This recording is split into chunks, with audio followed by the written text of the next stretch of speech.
Is it rude if somebody asks me for my dad's kidney while he's on hospice? I mean, he's not going to use it in a couple days anyway.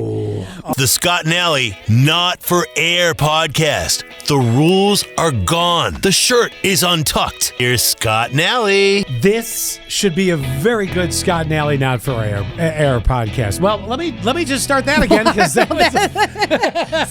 I think that's going to be Hall of Fame material right there. This should be a very good Scott and Alley Not For Air podcast. There we go. Take 3. No. I figured so when in the hallway you said, this content can't write itself. Oh, it all happened. 2 of the 3 things happened in a course of about 20 minutes that made me go, oh, yeah, this is where we're going today. Okay, what was the first thing that you said this content can't write itself? Oh, let me get that for you. So it's great when you have a significant other that appreciates your humor. And that's Does she really, or she just knows it? There's a difference between knowing it and appreciating it. That is exactly what it is. She knows it, may not appreciate it. But for you, Allie, she sent this to me, and I said, this is just too good. And I have to read it as it is. Yeah. So it says, the New York Post, Senator Chuck Schumer will no doubt yield this one back without objection. Senate Majority Leader Chuck Schumer appears to have broken wind on the floor of the chamber this week, even surprising a light chuckle. Is this real? Even suppressing a light chuckle after the now viral delivery. He was criticizing the president and the war in Iran. Then he seemed to have lost a war of his own. This is the way it's written. Lost a war of his own that was brewing in his trousers. My God! This is all from the Post. Wait a second. And I've got. Are you sure this isn't The Onion? No, this is from the New York Post. And lucky enough for you, Allie, I got the audio. Okay. You ready? Yes. Okay, here we go. Now on Iran and the NDAA. When all the Trump administration can say about his disastrous war with Iran is that Vietnam was worse. I'm sorry. Was he? A point Trump made Was he yesterday, mic'd on his belt? What? Was he mic'd on his belt? Well, I did boost the original sound. Oh, But okay. there it was. Now on Iran and the NDAA. When all the Trump administration can That's say... meaty. That is real meaty. I'm trying to look it up It's there. because I don't know why our internet is really sucking in here. So I can forward you the article on Instagram. because are you sure that this is not like fake? Like this is like an AI deep fake? No, this is real. Yeah, let me find. I Here. don't know if I believe I just you. sent it to you. Okay. And there you go. So you can you see the text article it? for yourself. What? Did you text it? No, I just sent it in Instagram. Yeah, here we go. New York Post, YouTube, Yahoo. I love. Let me read some of the. Let me read some of the headlines. I'll get close to where it was. Yes. The New York Post. They're not even shy about it. Chuck Schumer appears to let loose huge fart on Senate floor. That's mostly. Someone put cleanup on aisle. ... Or the aisle. Schumer mocked for farting during Senate speech. From Reddit. Chuck Schumer appears to rip a massive fart. Oh, this is great. Maybe he's eaten too much of that lettuce that has the diarrhea virus in it. Sometimes you just can't even stop yourself. When There's times where you're holding your cheeks together. Oh, yeah. Actually, oh my gosh, should I tell the story from yesterday on the couch? Yeah. Still to the point where Zach and I don't really fart that much in front of each other, like once in a blue, but it's not our everyday. It's probably not the Scott and Tiffany, how you I'm sure are very comfortable doing it at this point. She calls me out and she's like, "You're gross."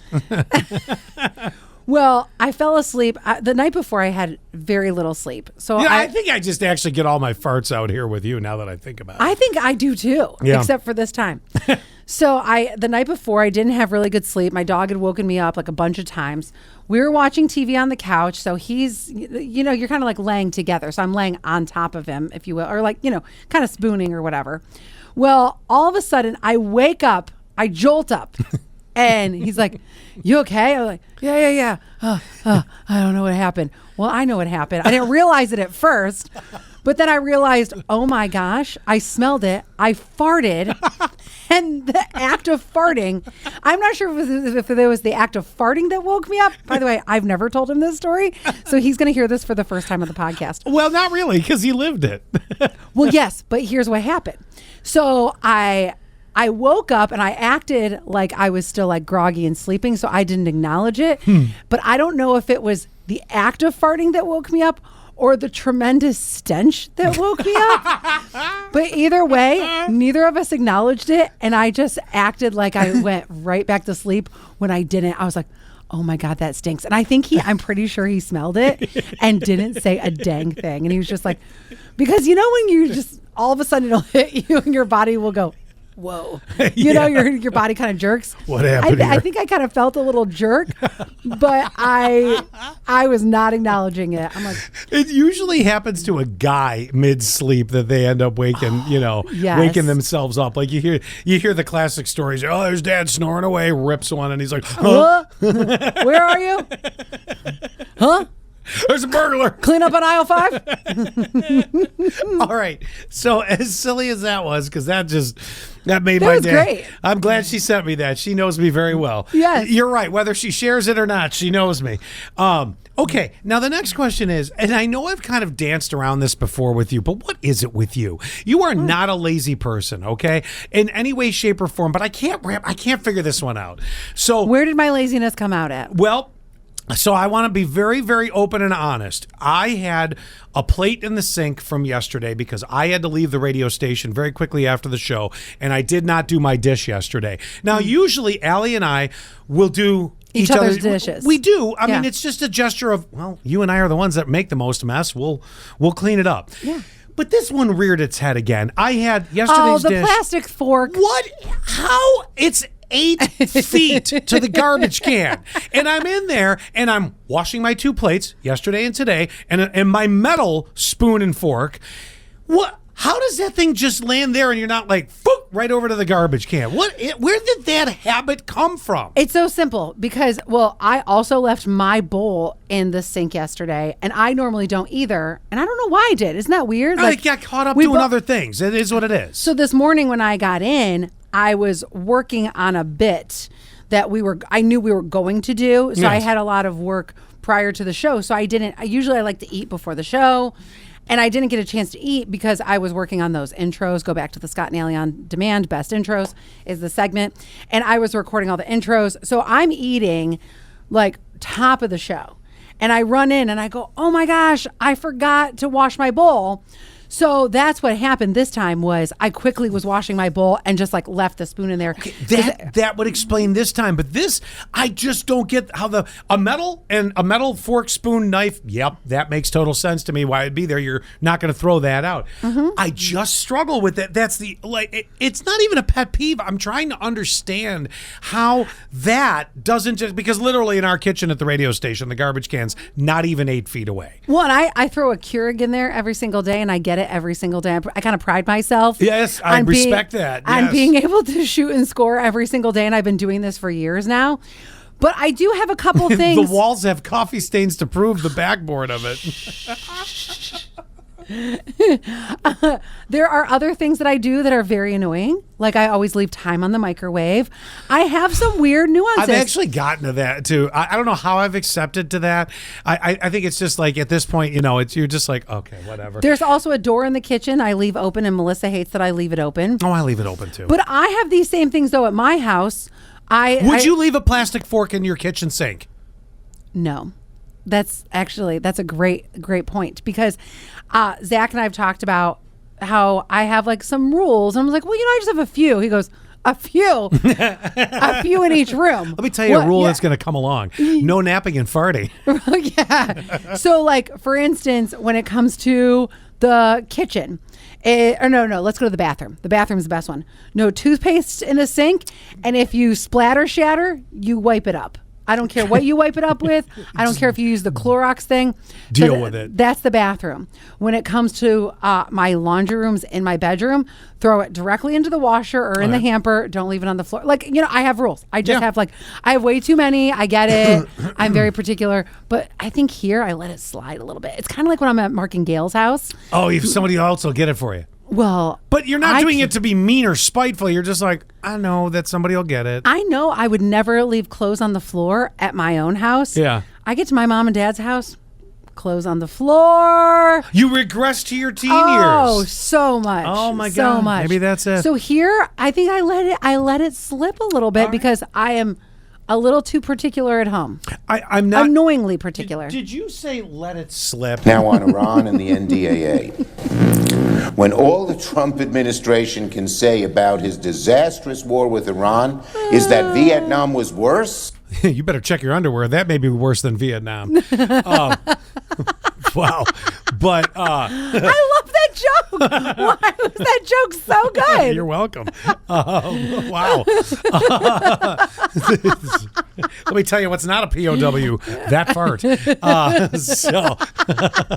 I got all the nom jokes, Allie. All of them here. Oh, wow. That's fantastic. 45 years later, Let's you just talk wait. about the Holocaust now.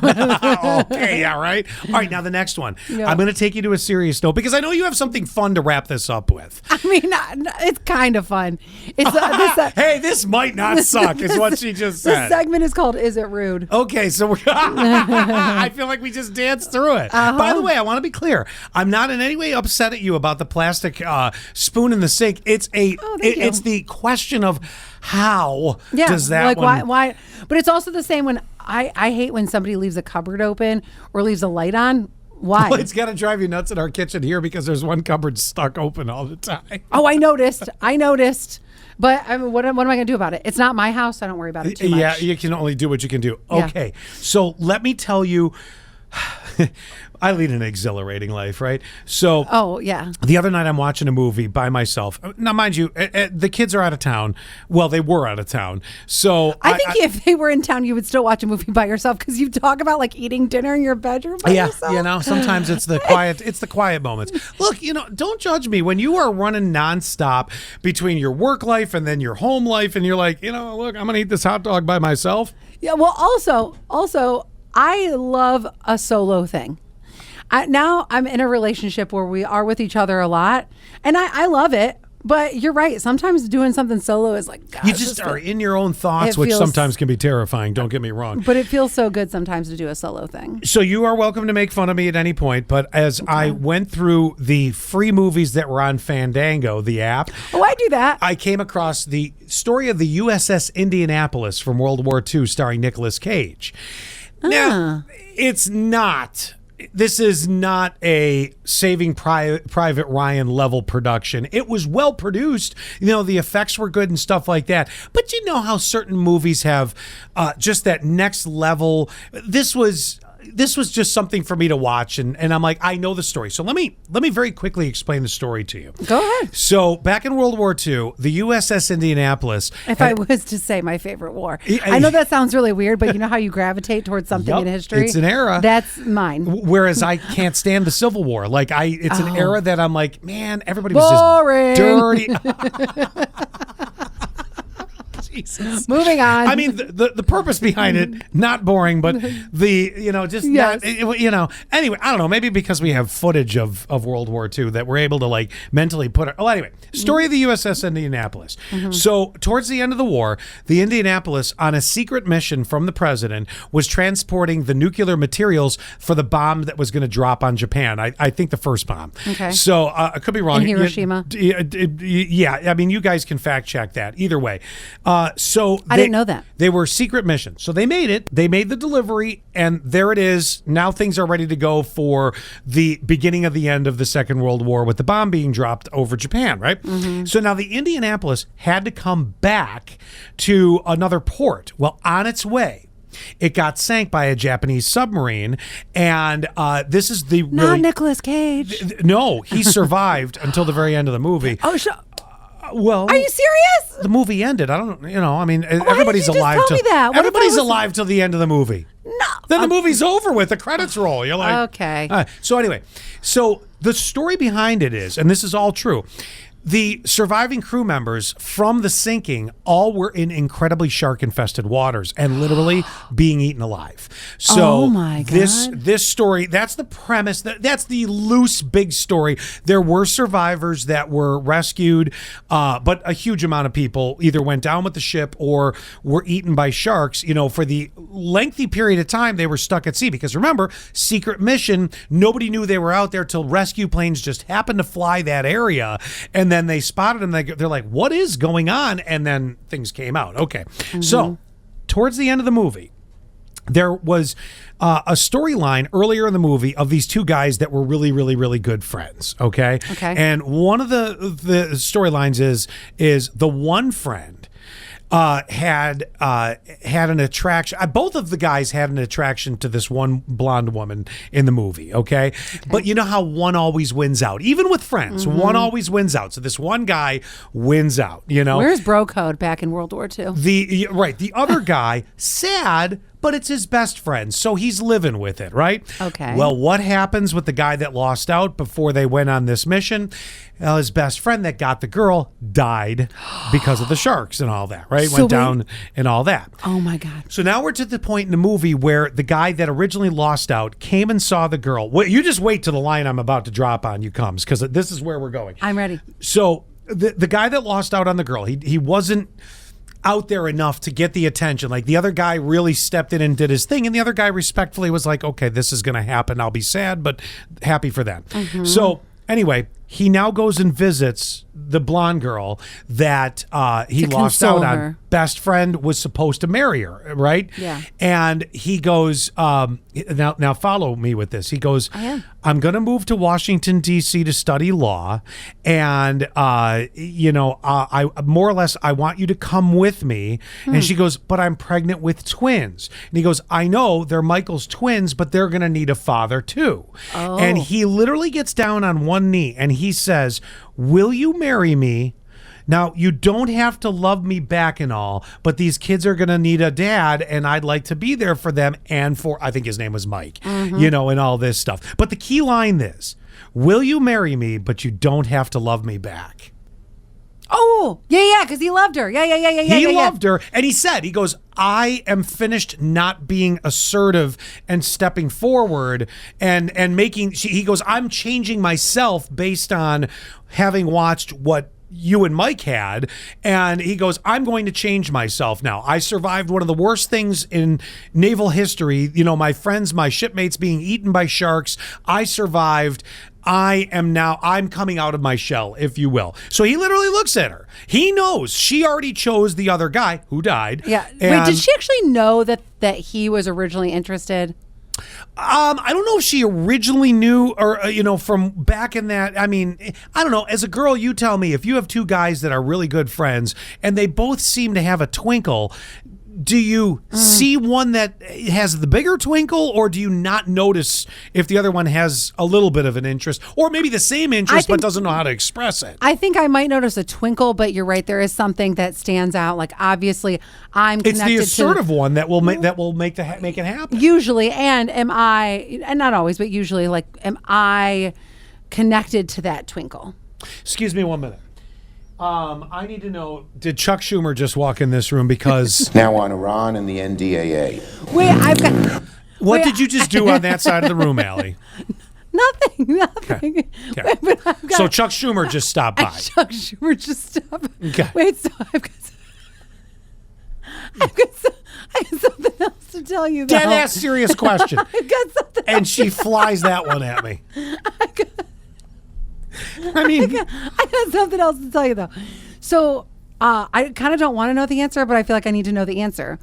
Did she end up falling in love with him back? You know, they left it where it was. And right after he had popped the question, and he even joked with her, he goes, I also think 2 rings are better than 1, because obviously Mike, who's dead, had given her a ring already. Yes. Or they were married. I don't know. It was either they were just married and she had the ring, or they were engaged. Either way, Mike's dead. He got eaten by a shark. Okay. Okay, I have one other thing. Yeah. So something similar like this happened in my family. So my great-grandfather was not Paul Bunyan? Hart. No. Oh. I think his name was Harvey, and he was married to somebody, and that person ended up getting sick and dying. Well, right before she died, she had this best friend named Lula, and was basically like Lula, and who was actually much younger. I almost think she was like almost more of like a neighborhood friend, but said, Lula, will you take care of my boys or my family whenever I die? And Lula agreed. My grandfather ended up marrying Lula. Oh, wow. Isn't that crazy? Yeah. Yes. So Well, whenever I hear about my grandmother, I always hear about grandmother Lula. I don't know the other one's name. I don't remember it off the top of my head. Yeah. Like if I heard it, then I would go, oh yeah, that's it. But yeah, so something similar happened in my family. oh, that's interesting. I just thought that was such a line. Will you marry me? You don't have to love me back or anything. Like he says it like that. Yeah. But, these kids are going to need a father. Which, by the way, can I just tell you how respectable a society we were at the end of World War II? Yeah. These kids, you don't have to love me back, but these kids are going to need a father. You know what it is love that. today? I'm going to tell you what it is today. It is, I'm out. And then next thing you know, the needing a father is child support. I do love that.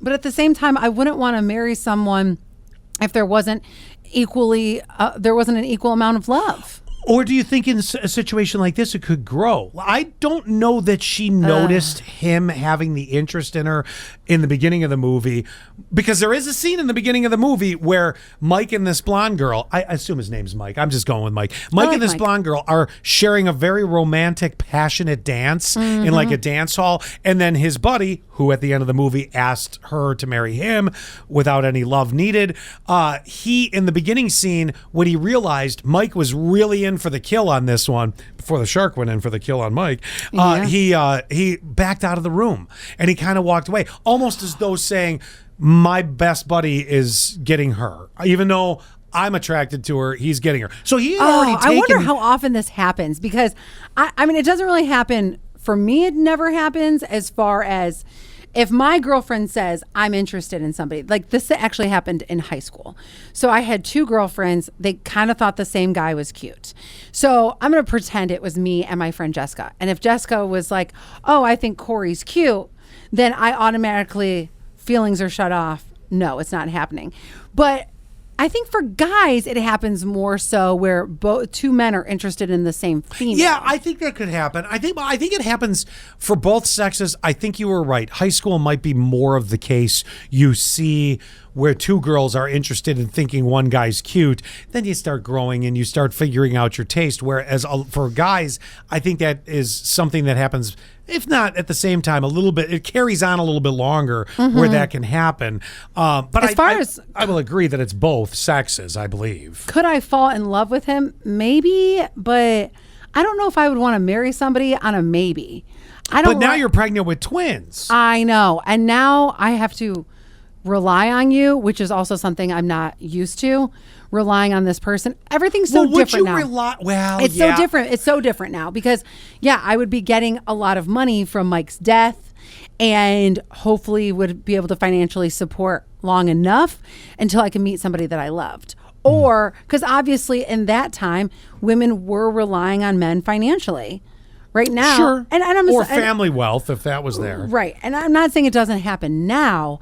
I would really have a hard time with that. Like I would feel like I'm marrying him and taking advantage of him. I will say I thought it was. It feels so icky. I was. I'm not a woman today, but I like how you just got. Was that like a little Southern belle today? Well, I'm not a woman today. But there is something flattering about about the fact that, because he does admit to her, he goes, I was so deeply attracted to you, but I did not have the we'll call it strength to stand up and show that when Mike got the girl originally before the shark got Mike. Then they would have fought and then not been friends. It could That's what I think. It could have, yes. So he just did not have that. So for him, he's always had the feelings, and I mean, now the question, suppressing them the whole entire time, right? And I think he settled into accepting also, it. And did you really know who she was, though? No, you were falling in love. I think he fell in love with what he thought she was. That's what everyone does at the beginning. You fall in love with how she looks, the sparkle in her eye. But you don't know. Well, you also know more about her because your buddy's telling you all about her. True. And I assume that the stuff that you're being told is a lot of the good stuff. Oh, sure. You usually don't want to hear not many people tell the bad stuff. Anymore, yes. But what? And the interesting part to this was he had even said to her because she was from a very wealthy family, so she didn't have to take him. I mean, sure, in that time in society, specifically in America, there was a mother and a father present together. Yes, unless there couldn't be because someone passed away or whatever. And you're right. I think in that era, that was the era of as a man, I'm going to take care of a woman who is in that situation. In this era, I don't think it happens very often. Although I love it when I see a stepdad, even a stepmom, but I'm just going to use dad because we're talking about dads right now. I love when I see a stepdad come in and actually become so fatherly because their real dad sucks a fart. Yeah. Sucks a Chuck Schumer. I'm sorry. Did you say Chuck Schumer? Now on Iran and the NDAA. There. That I think is so commendable too, because that isn't your blood. So on the emotional side, do you think you could grow into love with that person? Think about this. If she says yes, and let's say she says yes and she's not, and wealthy family, by the way, he even said to her, he goes, I'm not going to be able to provide the level of wealth that you have in your family right now because, they lived, it was a well-to-do family. I'm not sure if Mike had a lot of money too, but he was honest and he's off to law school. So he was going to be something, I mean, and back then a lawyer, if you became successful, you became well-to-do, know, I mean, I'm not saying lawyers today don't become well-to-do, but I think it was a different universe back then where, you were high respected and, if you were in DC, you could have become a lawyer for anything, I mean, it could have been for the government. Could I fall in love with that person? Maybe. And here's why. I'm going to tell you a relatable story. Now, I've never really felt that maternal instinct to become a mom, but Zach was talking to his sister-in-law the other day, and I was actually in the bathroom getting ready, like curling my hair and everything, and I overheard him say something, and I was like, "Oh, I think my ovaries just got a little jiggly." those little ladies are just warming up. So he was Zach's child is 23 now, named Cyrus, and so Zach was telling his sister-in-law Maureen, he was like, "Oh my gosh." When Cyrus was a little kid and going to school and I had to pack Cyrus's lunch every day, and then I had to, you're trying to fight to get out of work, and Scott, you know this so well, you're trying to fight to get out of work and you're being yelled at by your boss, but you have to go pick up Cyrus, and it's like such a rat race every single day that I'm picking up Cyrus. It's so insane. And then he follows it up with, he goes, "But man, what I wouldn't give to have one of those days back, I would just love that." And I was like, no, there's truth to that. I know, because like right now, a majority of stuff I still do for Gavin and Lydia. I mean, if you ask Tiffany, I do far too much for them. I should probably be teaching them to stand more on their own 2 feet. I can't disagree with that. But at the same time, they're still not going to be able to get in the car and run all over the place. Not yet. Right. And I know right now, and you've seen me have to rat race around quite a bit. There's that, it is what it is. But I will say this is I know that there will be a point that that will happen. I will tell you this.